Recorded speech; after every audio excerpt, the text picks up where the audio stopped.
Welkom bij Scheldermondig. Mijn naam is Jan Rubbens, presentator en wij nodigen mensen uit met passie. En deze keer passie voor biodiversiteit en bijendiversiteit. En iemand is uitgenodigd en ook gekomen. Met wie heb ik het genoegen? Marcel Zevensterren. Dag Marcel, welkom. Ik heb even een vraag. Ik heb jou ontmoet in Zeeuw-Vlaanderen. Ik was aan het fietsen. En er stond iemand die stond in Zeeuw-Vlaanderen op een dijk met een korf met bijen. Vertel. Nou, waar kom je vandaan? Dat was wel leuk om te zien dat er iemand op de fiets kwam met korte broek. En die stopt zomaar in een zwerm met bijen. En mijn vrouw was op de achtergrond ook met een pak aan. En ik stond, zoals ik nu ook gekleed ben, met open blote armen in die bijenzwerm te werken. Om die te scheppen. En dat was wel leuk om zo elkaar te leren kennen. Vond ik erg leuk. Ja, en het is heel goed, want ik had een afzegging voor een tv-opname. En het komt precies goed uit dat je vandaag hier bent. Maar waar ben je geboren, Marcel? Nou, ik ben een Rotterdammer. Dat kan je misschien in mijn accent wel een heel klein beetje horen. Zeker te weten. Echte Rotterdammer. Ja, tongval zeker, ja. Maar de familie komt heel oorspronkelijk uit Friesland. Maar nog veel beter. Ik ben eigenlijk gewoon geïncorporeerd in Zeeuws-Vlaanderen door mijn vrouw. Dat is een geboren Zeeuws-Vlaamse. En hoe is haar meisjesnaam, haar achternaam? Bun. Oh, ja, inderdaad. En die komt ook hier in Oostburg voor. Maar daar oma heeft hier geleefd. En de familie woont hier ook in Oost-Zeeuws-Vlaanderen. Dus eigenlijk is dat de reden dat je hier ook gekomen bent. Maar je hebt me ook verklapt, de tuinen van Groede. Vertel. De tuinen van Groede. Ja, wij hebben gekozen voor Paal, een lief klein dorpje helemaal aan de oostkant van Zeeuws-Vlaanderen. Daar zijn we ooit een keer met een heel klein platbodempje zijn we daar naar binnen gevaren. En toen bleek daar heel veel familie te wonen. Oh ja. En uiteindelijk zijn we van de platbodem aan de kant geraakt en zijn we op Paal komen wonen. Oh ja. Dat noemen ze zo, hè? Je komt op Paal, op Paal kom je wonen. En van Paal vaar je dan naar Breskes en van Breskes kom je in Groede. En Groede zijn ze met tuinen bezig, de tuinen van Groede. www.detuinenvangroede.nl. En daar heb ik een keer een filmopname gedaan van In mijn eentje op pad. Ja, en het leuke van die tuinen van Groede is dat die gezorgd hebben dat want ik ben imker, dat had je begrepen, want zo zijn we net begonnen. Ja. Het leuke is dat je dan als imker, dat je dan ziet dat mensen heel gepassioneerd met tuinen bezig zijn. En dan op permacultuur, daar komen we misschien later nog wel even op terug. Maar ja, er groeit geen plant, geen bloem bloeit er en plant zich voort zonder dat er bestoven wordt. Ja. En bijen zijn bestuivers. Ja, daar gaan we het zo over hebben. Ja. Maar eerst, in je actieve leven heb je ook als een soort projectmanager door de wereld gezworven. Even kort daarover, want jij zei tegen mij, ik ben boerenzoon, zei ik tegen jou. Ja. En toen zei jij, ik ben bouwvakker. Ja. Mijn achtergrond is de bouw. Ik heb als heel jong jongetje maatvoering gedaan op de bouw met theodoliet en waterpas. En ja, ik ben eigenlijk 10 jaar van mijn beginnende werkende leven heb ik in de bouw gezeten, zoals dat heet. Je zit in de bouw. We werken in de bouw hoor, maar het heet je zit in de bouw, dus het klinkt wat passief. Maar daarna ben ik overgestapt naar de ambtenarij. En ik ben 10 jaar ambtenaar geweest, heel veel geleerd eigenlijk voor dingen die je eigenlijk in de bouw nooit tegenkomt. En daarna voor mezelf begonnen en op verzoek ook van een bedrijf wat in Zweden heel bekend is en begint met een E en son op het eind. Voor de rest ga ik geen namen noemen. Nee, heel bekend. Maar die vroegen mij bijvoorbeeld om het netwerk in Rusland op te bouwen, in Polen, in Tsjechië, en nou, noem maar op, en over de hele wereld tot in India toe. Ja. Dat heb ik jaren gedaan en toen kom ik dus niet meer in de bijen, want als je er niet bent kan je niet met bijen omgaan. En toen dat een beetje minder werd, toen ik zeg van nou ik wil niet meer zoveel reizen en ik wil niet meer zoveel weg zijn. Ik wil wat meer bij mijn geliefde zijn. Toen kon ik ook weer aan de bijen gaan beginnen. Oh ja, toen is er een heel nieuw leven met de bijen begonnen. Ja. En hoe ben je zo erin gerold? In je jeugd? In mijn jeugd in de bij. Ja, dat is leuk. Ik heb een eigen huis ontworpen, gebouwd. Ook echt helemaal zelf gebouwd met de hand. En ik heb op een gegeven moment ook de tuin ingericht. En ik kreeg van een vriendje uit Vlaardingen kreeg ik bomen geplant. En de volgende dag kreeg ik een belletje van er hangt een zwerm in de boom. Ik zei, hoe kan dat nou? Dat zou ik gisteravond op de Rijksweg wel gezien moeten hebben, dat ik met die boom aan het sjouwen was. Nee, dat is helemaal geen probleem. Er zit echt een bijenzwerm in je boom. Dus ik snel naar huis en emmers gepakt en tang erbij. En dan die klossen met bijen die daar hingen, in die emmers gedaan, doek eroverheen. En toen had ik een probleem. Er stonden 2 emmers met bijen. Dus wat nu? Dus ik gebeld met de meldkamer van de politie in Rotterdam. Zei, joh, wie kan mij helpen? Nou, we hadden daar een zekere meneer Piet. En Piet die zegt, ik kom vanavond wel een kast bij je brengen. En dan kijken we even hoe we het doen. En toen kwam eigenlijk het moment waar ik totaal verkocht was aan de bijen. Hij pakte die emmers op. Hij deed die kist open, die kast. Toen nog een bijenkist voor mij. En toen, het heette naderhand voor mij een bijenkast. Maar toen nog een kist. Hij die kist open. En hij klutste zo op de grond met die bijen. En ik denk, nou, ik zie een wolk omhoog komen. Nee, wat gebeurt er? Hij kiept hem uit. En wat zie je? Je ziet als ertjes zie je die bijen eruit rollen. En toen was ik verkocht voor de rest van mijn leven. Okay. Want dat was zo'n verrassing. Ik zei, hoe kan dat nou? Dat die bijen zich opkrullen. En als ertjes zo En de tweede emmer, precies hetzelfde. Klep dicht, volgende ochtend de kast open. En ik had bijen. Ik was imker. Nou, zo is het begonnen. Maar de Nederlandse Bijenhoudersvereniging, die heb jij aangeschreven, zeg maar. En daar mochten wij een schitterend educatief filmpje van lenen. En dat mogen we tonen. Zullen we er even naar kijken? Ja, laten we even naar kijken. Oké, kijk maar even. Deze hardwerkende insecten halen de nectar uit de bloemen om het in hun huis, de bijenkast, op te slaan. Daar verwerken ze de nectar tot het zoete, goudkleurige goedje dat wij kennen als honing. Maar wat veel mensen niet weten is dat de honingbij een van de allerbelangrijkste schakels is in onze hele natuur. Bijen zijn onmisbaar bij het bestuiven van vele soorten bloemen en gewassen waarvan de vruchten door de mens genuttigd worden. Maar er zijn ook andere in de natuur bloeiende planten die voor hun voortbestaan afhankelijk zijn van de bestuiving door bijen of andere insecten, zoals bijvoorbeeld vlinders en hommels. In het voorjaar plaatsen telers bijenkasten bij iedere boomgaard, om er zo zeker van te zijn dat er veel fruit aan de boom gaat groeien.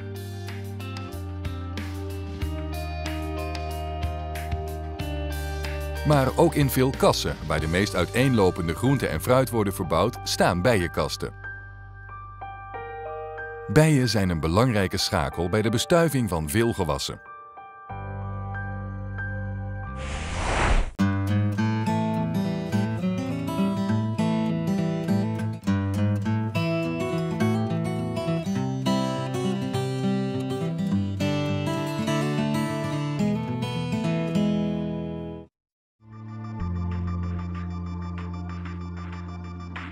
Honingbijen worden vaak gehouden door een imker. Hij laat een volk wonen in een bijenkast. De imker zorgt voor het hele bijenvolk en houdt de gezondheid van de bijen goed in de gaten. Hij controleert de groei van het volk en laat de honingruimte meegroeien. In een bijenkast hangen 2 typen raten. Honingraten boven in de kast voor de voedselopslag en broedraten onder in de kast, waar het broed voor de nieuwe bijen wordt verzorgd. In een volk leven 1 koningin, de werksters en de darren. Darren zijn mannetjesbijen. Eigenlijk heeft een dar maar 1 belangrijke taak: het bevruchten van de nieuwe koningin tijdens haar bruidsvlucht. Na een bevruchting sterft hij. Werksters zijn vrouwtjesbijen. Zij kunnen zich niet voortplanten en doen al het werk in de kast. Na hun geboorte gaan ze meteen aan de slag. Door hun leven heen voeren ze uiteenlopende taken uit in de bijenkast en daarbuiten. In een bijenvolk legt de koningin eitjes. Zij bestuurt als het ware het volk. In de winter is zij omringd door zo'n 10.000 tot 20.000 winterbijen. Ze houden haar warm als het buiten vriest. In de zomer kan haar volk uitgroeien tot wel 50.000 bijen. Een koningin is gemakkelijk te herkennen.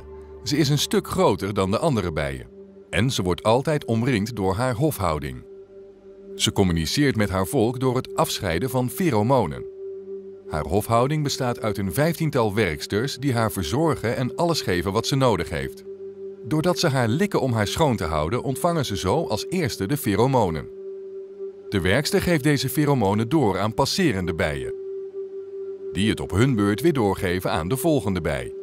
Zo verspreidt de geur van de koningin zich razendsnel door haar volk en weten de bijen dat ze er nog is. De koningin is het enige vrouwtje dat eitjes legt. De koningin legt wel 2.000 tot 3.000 eitjes per dag. Nadat de koningin het eitje heeft gelegd, voeden de werksters het met een soort suikerwater dat rijk is aan proteïne. Na 3 dagen kruipt een larfje uit het eitje, dat onmiddellijk wordt gevoed met eiwitrijk voedsel dat in de kop van een werkster wordt gemaakt. Na 6 dagen verandert de larve in een pop en een bouwbij maakt de cel dicht met een dekseltje van was. Na 5 dagen kun je de vorm van de kleine bij al goed zien. Na 12 dagen is ze volgroeid en knaagt ze door de deksel heen om naar buiten te kruipen. En daar is ze. Haar vleugeltjes moeten nog even drogen en je ziet dat ze nog wat kleur moet krijgen. Door haar lange haren kan ze vrijwel meteen als poetsbij aan de slag om de cellen van de kraamkamer schoon te borstelen. De jonge bij heeft actieve voedersapklieren in de kop en heeft dan ook de taak om larven te voeren. Als een bij 11 dagen oud is, promoveert ze naar de functie van bouwbij. Dit is een intensieve functie die bestaat uit het maken van was en het bouwen van nieuwe raten. Hoe meer nectar en stuifmeel er binnen wordt gebracht, hoe meer raten er in de raampjes worden gebouwd. Het bouwen wordt op een uiterst precieze manier gedaan. De cellen in de raten staan nagenoeg altijd recht naast elkaar in de bekende zeshoekige vorm. Daarnaast houdt ze de kast goed opgeruimd en netjes.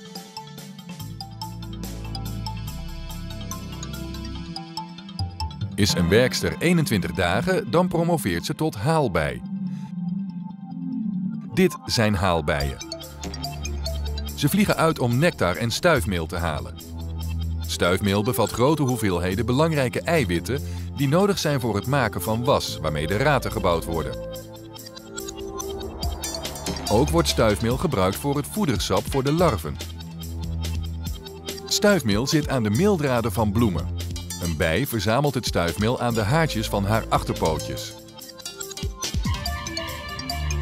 Nectar wordt gewonnen uit bloemen en is net als het stuifmeel het eten voor het volk. Ze zuigen de nectar met hun tong uit de bloem en slaan het op in hun honingmaag. Er zijn ook haalbijen op zoek naar hars en water. Eenmaal volgeladen vliegt de haalbij weer terug naar de kast. Hier zie je duidelijk de bolletjes stuifmeel zitten.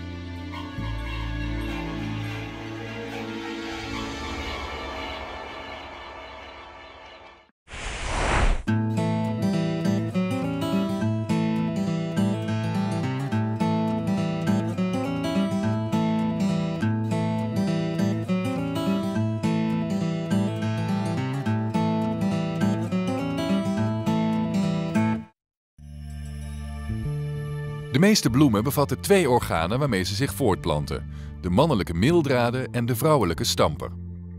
Om een zogenaamde kruisbestuiving plaats te laten vinden, heeft een bloem alleen het stuifmeel van een andere bloem nodig. Als een bij stuifmeel of nectar haalt, blijven er ook stuifmeelkorrels in haar haartjes hangen. Zodra de bij dan op de volgende bloem landt, blijven deze korrels achter op de stamper van deze bloem. Na de bestuiving groeit de bloem uit tot een vrucht die door de mens gegeten kan worden. In al deze vruchten zitten zaden. Doordat mensen en ook dieren de zaden niet opeten, komen deze zaden weer in de natuur terecht. Deze zaden ontkiemen en zo ontstaat er weer een nieuwe bessenstruik, kersenboom of aardbeienplantje. De bij is een belangrijke schakel hierin. Zonder bijen geen bestuiving. Zonder bestuiving geen fruit, geen groenten, geen struiken en bossen.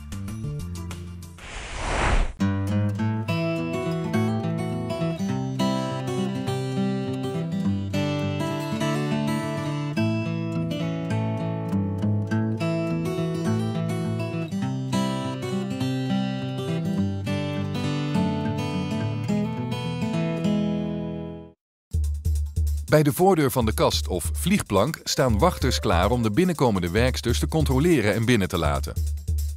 De wachters checken de kwaliteit van het stuifmeel of de nectar die de haalbijen meebrengen. Ze houden eventuele indringers buiten de deur. De nectar wordt verwerkt tot honing en hoog in de kast opgeslagen. Deze voedselopslag is belangrijk voor het hele volk en een grote hoeveelheid honing betekent dat het volk de winter goed door kan komen. Als de honingraten vol zijn, haalt de imker de honing uit de raten. Hij geeft de bijen suikerwater als vervangend voedsel. De volle raten worden meegenomen om te slingeren. Door dit slingeren laat de imker de raten zo goed als heel en onttrekt hij alleen de honing.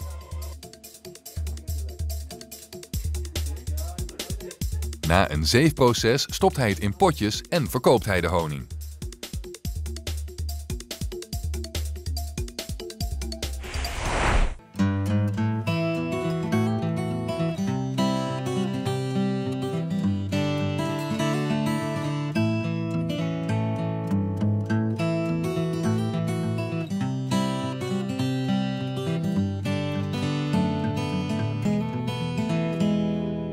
Het is belangrijk dat de imker met regelmaat het bijenvolk op ziekten controleert. De imker kan ziekten voorkomen door rondom de kast op te ruimen en alle imkerbenodigdheden regelmatig goed te reinigen.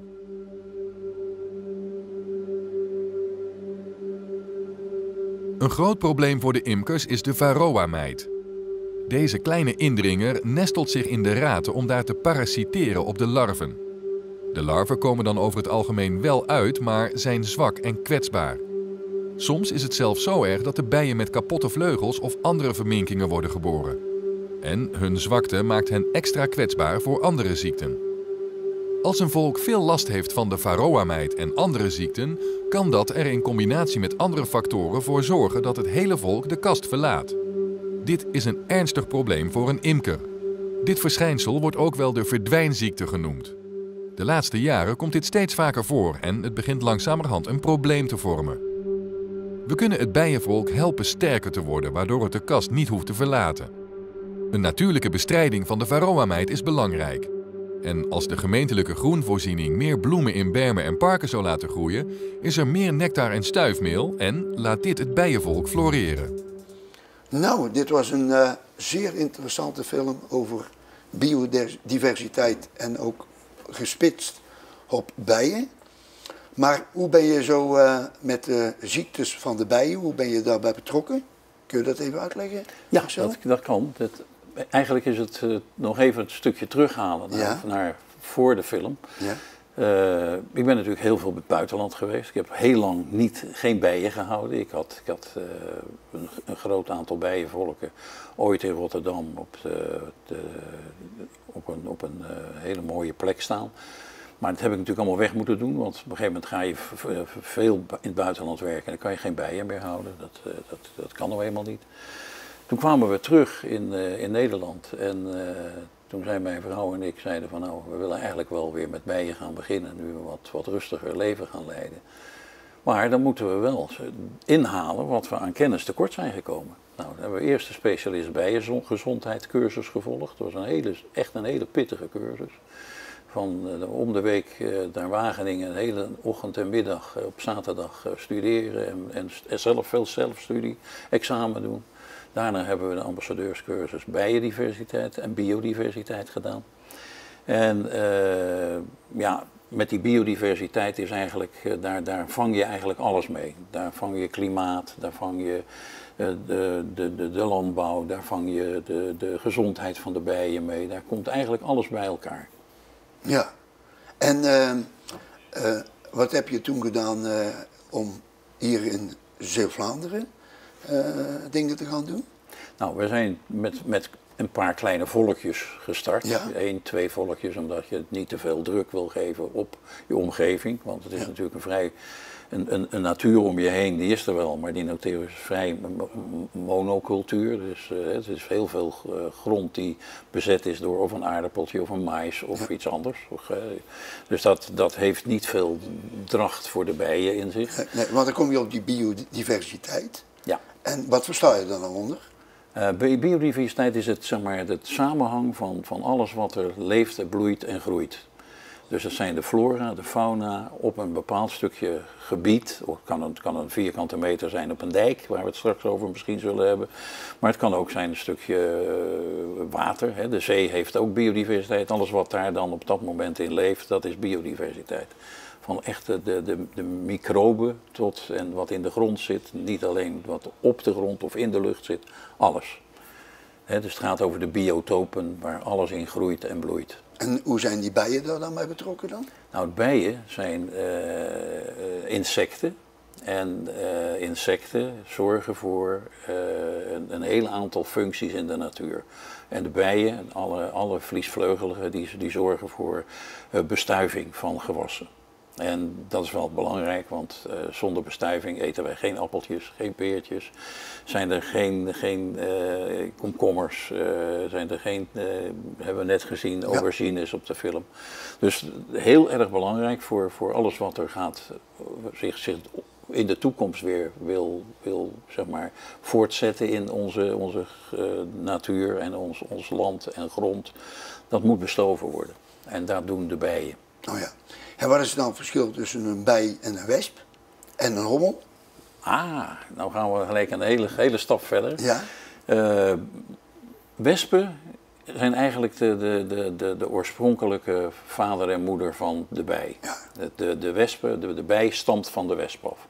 Maar ik had eigenlijk nog wat anders willen doen. Ik had jou, voordat je mij verder interviewt, had ik je eigenlijk willen vragen. Van, nou, kan je mij nou eens 3 begrippen geven waar als jij over bijen hoort en je hebt mij tegenover je, waar denk jij dan aan? 3 begrippen als je over bijen hoort. Nou, wat jij je vertelt, ik ben een boerenzoon uit Brabant. En wij hadden koolzaad.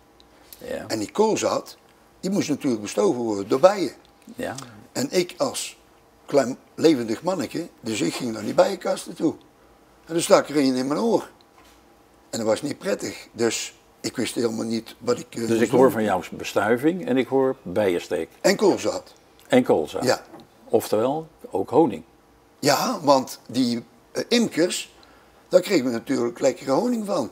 Ja. Dus we kregen dan iedere dag melk van onze eigen koe. En dat was natuurlijk heel lekker om daar een lepel honing in te doen. Ja. Dus hou dat eens vast. Ja. Dan gaan we dadelijk kijken aan het einde van of dat nog iets veranderd wordt. Oh ja. Heb ik nog een paar vragen aan je. Een paar hele simpele vragen. Honingbijen. Dat is een sociaal volk. Weet jij, begrijp jij, voel jij, weet je wat een sociaal volk is? Wat dat betekent? Ja, dat ze elkaar helpen. Dat betekent, en dat zagen we ook in het filmpje, dat er dus een koningin is. Er zijn darren, er zijn bijen. En die doorlopen volgens het filmpje ook de dingen. Dus ik denk dat ze heel sociaal zijn, want ze zijn niet, ja. Nee, maar dat zijn honingbijen. Dat zijn honingbijen. Weet je dat we 359 soorten bijen hebben in Nederland? Ja, maar wat voor en we hebben er maar 1 van is sociaal. En dat is de honingbij. Dat is de honingbij. Ja. En de andere zijn dus niet asociaal, maar die zijn solitair. Oh, solitair betekent dat ze alleen zijn. Dat ze dus niet met elkaar als volk de winter doorgaan en de volgend jaar weer starten vanuit dat volk. Okay. Dus dat is ook het vreemde aan biodiversiteit. Wij houden als imkers en als bijenhouders, houden wij bijen. Oh ja. Maar wat we nou willen bereiken in de toekomst is dat wij imkers krijgen die van alle bijen houden. Dus ook die andere 358 soorten. En hoe kunnen we dat doen dan? Nou, door heel veel te begrijpen, te leren te begrijpen van wat die natuur nou eigenlijk doet. Wat al die soorten, al die beestjes, al die plantjes, al die nematodes, alles wat dat doet in die natuur. En dat met elkaar, integraal, want dat is heel erg belangrijk en dat zie je heel weinig, integraal met elkaar dus zeg maar aan te gaan pakken. En wat zijn dan de methodes om die huidige imkers zover te krijgen dat ze doen wat jij denkt wat ze moeten doen? Nou, dat heb je aan mij gezien. Ik kwam blank in het vele verhaal terug vanuit het buitenland. En ik heb heel veel cursussen voor mijn kiezen gekregen om dat te leren. Dus wij zullen onze imkers ook veel meer moeten opleiden in het feit dat ze kunnen zien wat er speelt. Nou hebben we 1 geluk, hè. Die imker, naast alle andere mensen die met de natuur bezig zijn, die imker, die is het hele jaar door met die bijen bezig. Ja. Dus die weet, dankzij die bij, die honingbij, die in zijn kast zit, ziet hij wat er binnenkomt aan stuifmeel. Welke plantjes er dus bloeien. Hij ziet aan de honing wat voor soort bloemen er gebloeid hebben. Want hij kan, je ziet in potjes de lindenbloemhoning, acacia honing. Je ziet allerlei verschillende koolzaadhoning, had je het net zelf over. Dus dat zie je gebeuren in die kast. En dat gebeurt het hele jaar door. Die solitaire bijen, waar we het net over hadden, die wilde bijen, die andere 358 soorten, die ook bestuiven en ook lekker bezig zijn in de natuur, die komen maar gedurende een hele korte periode komen die boven de grond. Oh ja. Want als je kent bijenhotels. Oh ja. Nou, als ik jou nou vraag, hoeveel soorten bijen gaan er nou in een bijenhotel? Welke soorten gaan er nou in? Hoeveel zijn dat er van die 358 soorten die we hebben? Dat is maar 30%. Ah, ja. 70% van die bijen zit in de grond. Ja. Of zit in een rietstengel. Of zit in een... Nou, daarom is het heel belangrijk dat we als imkers ook van bijen gaan houden. In plaats van dat we alleen maar onze bijen houden als bijenhouder. Hè? Dus dat is de zorg voor. Je zag ook ziekte in vertel trouwens iets over. Van de een of andere er is nu bijvoorbeeld, op dit moment is er in Lokeren, net over de grens hier in Zeeuws-Vlaanderen, is de eerste keer weer Amerikaans vuilbroed gesignaleerd. Nou, dan komt er gelijk een geschutskring omheen. Dus zo zijn wij eigenlijk ook weer een beetje boeren. Want als wij Monte Clausier hebben of we hebben de vogelgriep, dan moet je ook afzonderen. Dan moet er een kring omheen gezet worden. Mag je niet reizen, mag er niks gebeuren. Dus ook in Lokeren, net over de grens, 3 kilometer, staat er een schutskring, heet dat in België, staat er omheen. We hebben nu in Drenthe, ik dacht bij Emmen in de buurt, is ook Amerikaans vuilbroed uitgeworden. Dat is een hele slechte ziekte voor bijen. Dat volk moet gewoon vernietigd worden. En ook alle spulletjes waar ze in zitten moeten vernietigd worden. Oh ja. Nou, biodiversiteit is ook zorgen voor gezonde bijen. En je kan je voorstellen dat als een honingbij ziek is, kan ook een solitaire bij ziek zijn. En als we nou even naar het verdronken land van Saftingen gaan, dan zie je dat daar bijen zijn, de schoorviltbij en de schoorzijdebij. Die leeft in dat en die komt alleen maar tevoorschijn als de zulte bloeit. En dan daarna is die weer weg. Nou, die imkers, de schoorzijdebij, schoorzijdebij en de schoorviltbij. Ah, ja. En het leuke is nou dat die imker, die ziet al die bijen. Want die kan zien wat er allemaal bloeit. Dus hij kan ook, als hij weet welke soorten op welke bloemen vliegen, kan die dat bijhouden. Ja, ja.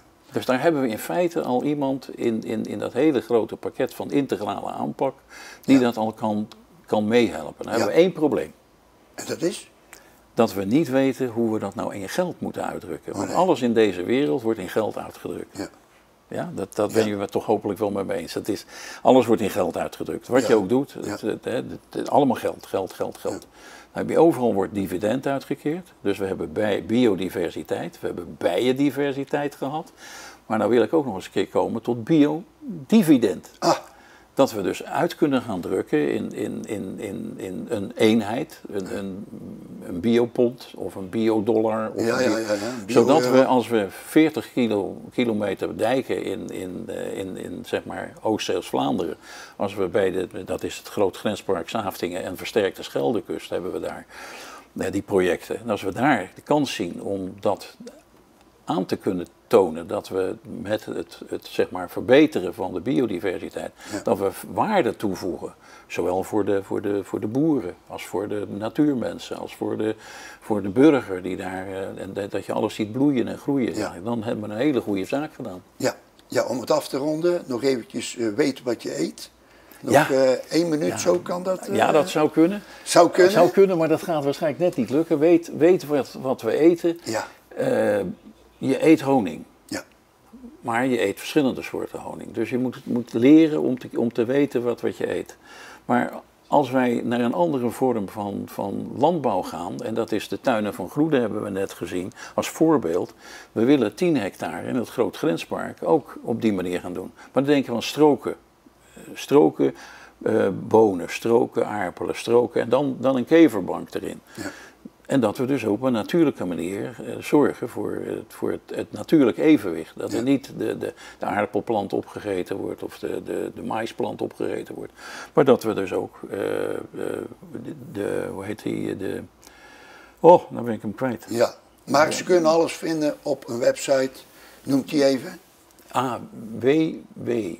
Weet wat we eten, @gmail.com. Oké. En als je daar naartoe schrijft, dan zullen wij zorgen dat er informatie loskomt. Nou Marcel, hartstikke bedankt. In verband met de tijd ga ik het nu afsluiten. We zien hier nog allerlei attributen, maar ik denk dat ze na de uitzending jou allemaal weten te vinden over het interessante onderwerp biodiversiteit en... Bijendiversiteit, maar vooral ook biodividend. Oké. Heel belangrijk. Ja, oké. Nou, beste kijkers, hartelijk dank dat jullie weer gekeken hebben. Het ging hier echt over bijendiversiteit, maar dat geldt natuurlijk niet alleen voor heel de wereld, niet alleen voor Zeeland, maar ook zeker voor West-Vlaanderen. Nou, dankjewel.